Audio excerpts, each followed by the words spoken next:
You know, one of the amazing things that I admire about Job in the Bible is how real and transparent he was with the Lord. You know, he was going through some really serious things. He was grieving, he was suffering physically in his body.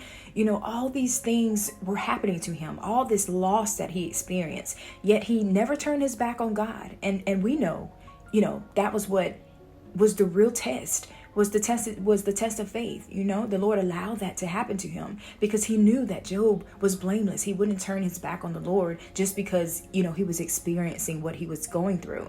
And I think it's a good reminder to also keep in mind that just because we experience suffering and painful experiences in our lives doesn't mean that God has turned his back on us. It doesn't mean that God isn't still who he is. He's always going to be sovereign. He's always going to be there for us. And we just don't have the thoughts that he has, but he truly loves us in a way that we can never understand.